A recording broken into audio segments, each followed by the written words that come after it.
Мұндай сықылдаған сарай аста тоңбаса, түлкі тонымен немесе қасқыр ішігі бар адамның ғана тоңбауы мүмкін еді.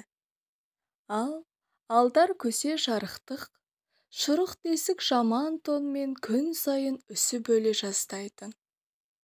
Бірде ол жапан далада жортып келе жатып, сұмдық тоңды. Аяқ-қолының жаны кетіп, бет-аузы бозарып, бас сұғар жылы үйді армандайды. Суылдаған суық жел, уілдеген үскірік құлағының ұшын аямай шымшып, жанын шығарып барады. Жақын арада түтін түтеткен ешқандай ауылдың қарасы көрінбейді. Қанша тебіреніп, қамшысын қанша сілтегенмен, алдардың арық аты жүріп жартпайды. Басын бір шұлғып қойып, жай ғана итіндейді де отырады. Жаман ат, жолдың соры, әлі біраз жүретін шығармын. Иттің үргені естілмейді, қақаған далада, қатып өлмесем жарар еді, деп ішінен сөйлеп келеді. Кенеттен алдынан бір аттылы көрінбесі бар ма? Атының желісіне қарап, иесінің бай адам екенін біле қойды.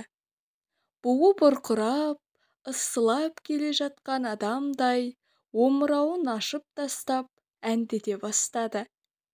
Жолаушылар жолығып, аман саулық сұрасты.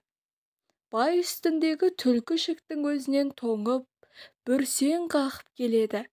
Ал алдар көсе, бөркін бір шекесіне қарай қисайта киіп, күншуақта жылынып отырған адамдай көңілді сөйлейді. Сен немене тоңған жоқсың ба? Дейді бай. Тоңсаң сен тоңған шығарсың. Менің тонымды киген кісі үнемі қыз қайнап жүреді, дейді алдар көсе. Мүмкін емес, деді бай. Немене, көрмей тұрсың ба? Көрмейтін несі бар? Көріп тұрмын, шұрық тесік. Мәселе сонда, сол шұрық тесікте. Бір тесіктен кірген жел лып етіп екінші тесіктен шығып кетеді, ал жылу өзімде қалады. Қайткенде де мен мұның тонын алып қалайын деп ойлады бай. Шіркін, мынаның ішігін қолыма бір түсірсем деп армандады алдар көсе. Ішігіңді маған сатсаңшы, деді бай. Сатпаймын, мен онсыз үсіп өлемін ғой, деді алдар көсе. Үсіп өлмейсің, оның орнына мен саған өз ішігімді беремін.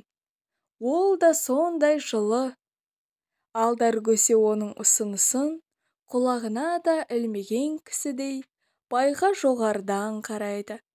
Бірақ екі көзі байдың түлкі ішігінде еді.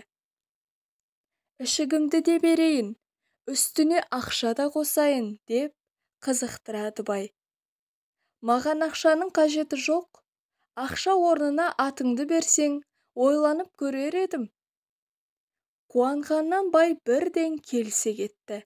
Ішігін шешіп, астындағы атынан түсіп берді.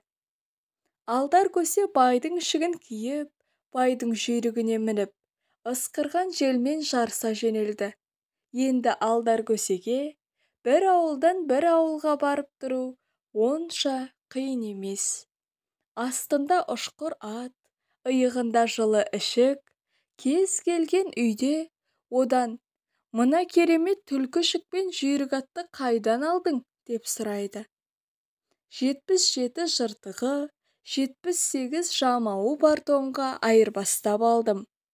Жаман тонға жақсы ішігін қыршаңқы атқа құстай ұшқан жүйрігін айырбастаған ақымақ бай туралы әңгімені естіп, ел мәз болады. Күлкі сәл саябыр тартқан сәтте алдар көсе жолдың алыс жақынын жортқан біледі, дәмнің ащы тұщысын тартқан біледі, дейді екен.